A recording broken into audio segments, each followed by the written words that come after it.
In those days, I used to love flying. I loved flying. And I never thought anything of feeling fear of going to the aircraft at all. So I went happily, thinking, it won't be long before we're back in Manchester. I knew we had to refuel somewhere. All right. In Munich, that's right, Munich. And then we came down in Munich to refuel. Snowing heavily, I thought. And after we had a cup of coffee and a biscuit or two, he asked us to go back into the aircraft. And he tried to take off. First time, didn't make it. And came back and tried again, and pulled up short again, and then went back to the terminal. And we got out of the aircraft, everybody into the terminal, had a cup of coffee. I hadn't finished my coffee, and they said, "Will you go back to the aircraft, please, as quickly as possible? We're ready to go now." I felt very nervous on this takeoff. I mean, I love flying. It could have been upside down in those days without bothering me at all. But I felt a bit nervous about this takeoff, and I strapped myself in my seat and put my head just below the top of the seat, just like in this position, and strapped myself in very tight. And I felt that we weren't going to get off. I just felt that, they weren't going to get off. And it just bounced, hit something. The plane just bounced, and then it went up in the air, and it bounced again for the second time, and a tremendous thud. And then nothing. I just don't remember. I must have just gone unconscious for a couple of seconds. And when I came to, the plane had split in half right underneath my feet on a diagonal. I was sitting by the window here, and the plane was cut in half on an angle like that. The guys who were sitting opposite there, and this side of me, it was cut. The plane had hit a fuel dump, which was a truck with big canisters of fuel. And it hit the fuel, and the back end of the plane went up in just one big flame.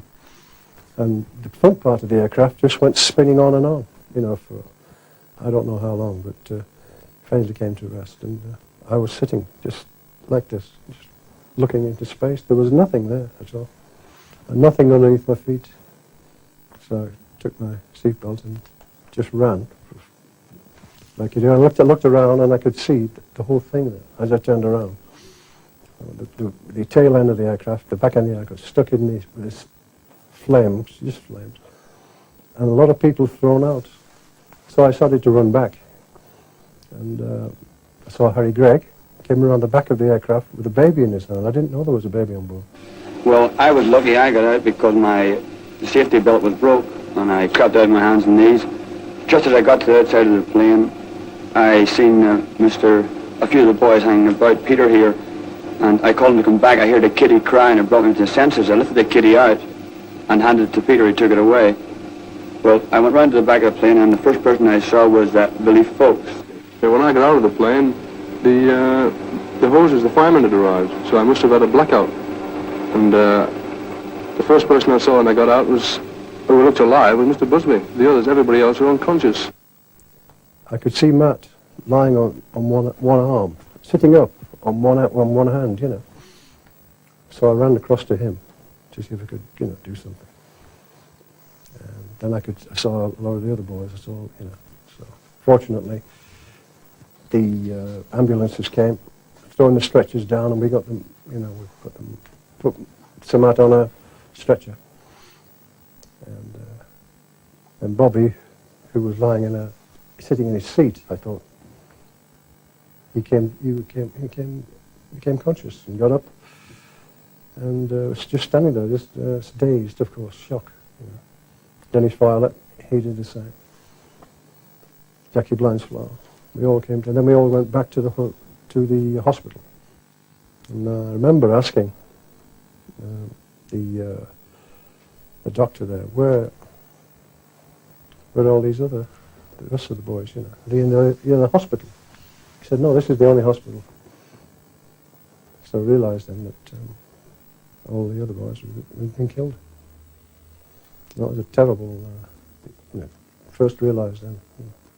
Why they took off, I don't know. Why they came to the decision to take off.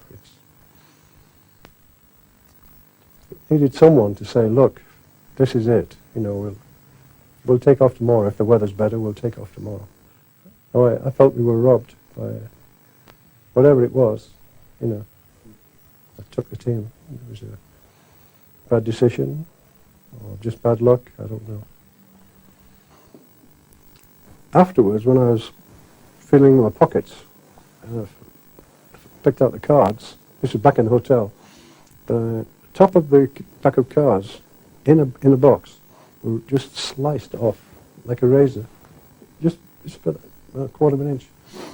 So whatever came, past, could have cut me in half as well if it hit me. I've often thought about it. I still think about it.